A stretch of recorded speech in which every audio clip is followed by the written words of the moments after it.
It's midnight. The rest of the world is checked out, deep in sleep. But you're lying in the dark, staring at the ceiling, wide awake. Your brain is projecting a film on a relentless loop. It has no director, no logical plot, and absolutely no ending. What if I tank that interview tomorrow? Why did I say that one specific embarrassing thing to my coworker 5 years ago? What happens if my entire career plan falls apart? We call this overthinking. It is a psychological loop that actively hollows you out from the inside, burning through your energy reserves before you even get out of bed. Processing information and planning ahead are necessary survival skills. We need them to function. The boundary is crossed the moment a thought begins to loop. When you run the exact same scenario through your head a dozen times and extract zero new information or solutions, the planning phase is over. It functions exactly like a rocking chair. You expend a massive amount of physical and mental energy, and you feel the distinct sensation of movement, but you never actually go anywhere. We effectively lock ourselves inside a mental cage, ignoring the fact that the door has been wide open the entire time. This massive cloud represents your baseline cognitive load. The average human brain processes roughly 60,000 thoughts every single day. Notice how the vast majority shift to dark red. Roughly 80% of these daily data points are inherently negative. Evolution hardwired us to constantly scan our environment for threats, but in a modern environment, that built-in bias works against us. Our brain analyzes normal daily interactions and flags them as high-stakes survival scenarios. Processing tens of thousands of threat assessments that don't actually exist requires immense caloric energy. That is why you feel like you've run a marathon when you haven't even left your desk.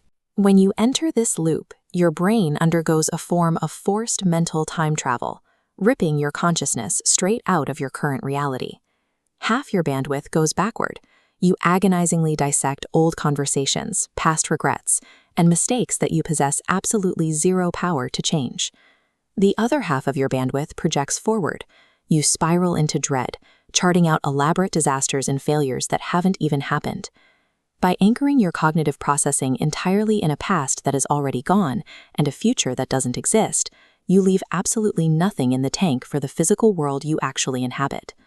The toll of living outside the present hits you physically. You reach the end of the day feeling a deep, heavy fatigue, as if you'd spent 8 hours breaking rocks. Then comes the operational shutdown, analysis paralysis. The terror of potentially making the wrong choice becomes so intense that you simply refuse to take step one.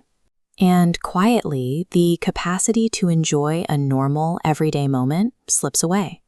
Surviving exclusively in the past and dodging the future guarantees that you will completely forget how to live in the right now.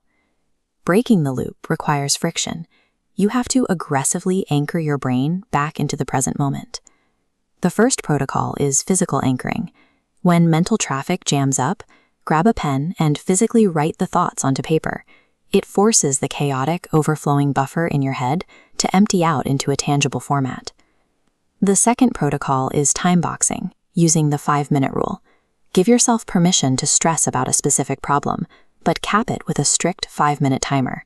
The second that alarm rings, the rumination period is over. You must abruptly cut off the worry and force yourself to engage in a completely unrelated physical task. The third protocol flips the focus from the outcome to the action. Stop trying to predict what will happen next month and ask yourself a highly specific question. What step can I take right this second? Forward motion is the biological antidote to fear. The moment you start executing a task, the cognitive paralysis breaks. We cannot edit yesterday, and tomorrow is a blank page we have absolutely no control over. Today, this exact hour, this exact minute, is the only dimension of existence where you possess any real agency. The next time your mind starts spinning out into the void, stop, close your eyes, take a deep breath, and remind yourself that things have a way of working out. Life is entirely too short to spend it sitting in a cage with an open door. Trade the illusion of thinking for the reality of doing.